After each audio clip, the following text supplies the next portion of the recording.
Good day, folks. This is Greg Judy at Green Pastures Farm. Whew.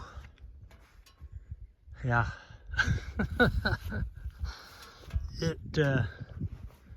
It's getting there. That brush is getting there. I just had to stop and look at these bowls. I moved them in here this morning. I gave them, it was about 60 feet wide by 60 feet long. And they are so full, they're just laying there contented. And so one of the things I think folks need to realize is, how do you know if you're feeding your animals enough? How do you know? I mean, you can't go up and ask the cow or the steer or the bull if he's had enough to eat. You can't, well, you can ask him, but he's not gonna answer. Right there. When they're laying down, chewing their cud, and they've been here doing exactly this motion right there. Let's see, what time is it? It's 2:30. I started cutting down here about noon. So 2.5 hours. They were laying down when I got here. And there's 2, 3, 4 got up. It's getting that time in the afternoon, they'll all get up and start grazing again. That one, he's put his head down, he's just sleeping. But you need to recognize you still got grass and they're laying down chewing their cud. You know you've given them enough. Because there's enough here for tonight. I'm only moving the bowls once a day, and this is what I was on yesterday. So when I come over here tomorrow morning and move them again, I've already got 1, 2, 3. I've got 3 more strips put in up through here. And so I just roll the wire up in the morning because it is a weekend, and it's just nice to get all your paddocks put in on Friday, if you can. I remember when I worked in town years ago, I would go out on Sunday afternoon when it was nice and it was warmer, whatever. Sun was out, it wasn't dark. And I'd put in all my paddocks for the whole week. Because, you know, when I got off work in the winter, it was dark. And so I'd go move my cows at night with my coon light on. But when you get close to your animals, folks, turn your light off. Because if you shine animals and they're coming straight at you in the dark and you got a light in their eyes, they're gonna mow you down. They can't see you. That dang bull. He's gonna go up there and start rubbing on that folder. Maybe he's just gonna sniff on it.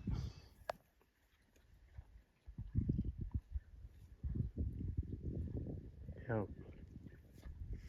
He's just sniffing on it. Boy, I'm telling you what, there's some good looking young bulls in here. Good looking bulls. There'll be 2 in April and May. And they're going to be for sale here starting in January. Anybody wanting a really good Green Pastures Farm grass genetic South Pole bull, here they are. Last year we sold out and we had people, you know, beating the door down wanting a bull, and I just told them, I said, we don't have any. We just don't have any. And that's just the way it goes. But tell you what, I'm making some inroads on this pond. Lake. I call it a lake. This is a lake, folks. This is Rucker, and this is a lake. Because it's over 1 acre. Anything over an acre around Rucker, that's considered a lake. That's right. Make fun of it, I don't care. It's a lake. But starting to look a lot better. I mean, you talk about some brush. I started right there where that tree was at 12:30. That's 2 hours. Folks, that's how, well, you can see what I'm cutting. Look at that. And of course, I had to drag it from here all the way over to there because I don't want to kill, when I light that fire, I'm burning this. I'm not going to go anywhere else with it, just burn it. I don't want to kill these nice walnut trees. If you stack a brush pile right down there by that walnut tree and burn it, you might as well just cut the walnut tree down. It's going to burn it right into the ground. This is a project. I mean, the other side's going to be worse. It's got autumn olives hanging down in the water all the way around that lake bank over there. But you know what? You just knock out, today I knocked out probably 50 feet. From about there over to there, about 50 feet by 20 feet up. And it's starting to look like a lake again. I'm gonna put some grass carp in here. There's hardly any fish in here, and this thing covers up with a lot of algae when it gets hot in the summertime. And only thing I've been seeing in that pond is turtles. I've been seeing a few turtles. But the grass carp will clean up a lot of those leaves and algae and anything that's trying to grow. A lot of the water weeds, the grass carp will work on those. And the grass carp do not repopulate. They can't repopulate in a pond. Now something hit the water right there. There may be a few fish in here. This is an old pond. Well, I'll tell you how old it is. Those sycamores there, way over there, those big ones. Those are growing right on the base of the dam. And there's cedars over there that are probably 18-inch diameter. And as a little boy, I can remember this farm. This is called the Frank Clemens farm. And her name is Rosa, Frank and Rosa Clemens. She worked at the bank, and Frank worked up at AB Chance Company, where I did for 30 years. Well, I worked there 30 years. I think Frank worked there. Well, he's there a long time. I think he worked until he's 30 or so. But the goofy thing about Frank and Rosa, it's not goofy, it's just a coincidence. They grew up in Potomac, Illinois. That's where my parents grew up. And Mom and Dad moved here in the 40s. And land was so expensive in Illinois that Frank and Rosa came up here and visited Mom and Dad. They lived up here at Rucker. Mom and Dad did. They had about a 160-acre farm there. And Frank and Rosa came up here and they fell in love with these rolling hills. And, oh, I better get up here in my four-wheeler. And they moved here. They moved here. And look at those dang bulls. Y'all get back. I know you want, go rub on a tree or, did y'all pull anything off my four-wheeler? That one's like, well, I'd like to have a cup of coffee though. You all get back. They're just such big, strong animals. They could flip this over if they wanted to. But I'm not gonna let them. I'm gonna get out of here. Whoops, I got my brake set. They're just curious.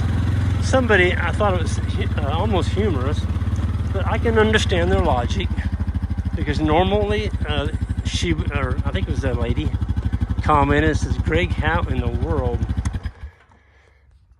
do you walk through that herd of bulls like that without getting bowled over, knocked down, and, hurt? And I'm like, first of all, we don't keep animals like that. Not saying that they can't get meaner later in life. I have heard of that happening. I've never had one go mean. I had a young bull that was ornery and he wouldn't yield to me. I'm going to show you all something. When I walk up to these bulls, they have got to move off. They stand there like they want to whip me. They're gone. See that? They're bulls, but they know that I'm the alpha. This guy, he's the stud. He's the head bull in the herd, 232. He is a beaut. There's not a bull in here that challenges me. And if they do, they're going to come up and sniff me. They're just sniffing me. They're not coming up here to whip me. Don't keep animals that don't yield to you. If they stand there like, you know what, Greg, I think I could knock you into next week. Guess what? He loses his nuts. Period. You ban that sucker and you eat him. Let him get fat on your grass. Put him in the freezer. Don't let him breed animals. And don't sell him to somebody to breed animals. You eat those. You don't propagate them. You don't propagate them. Problem solved.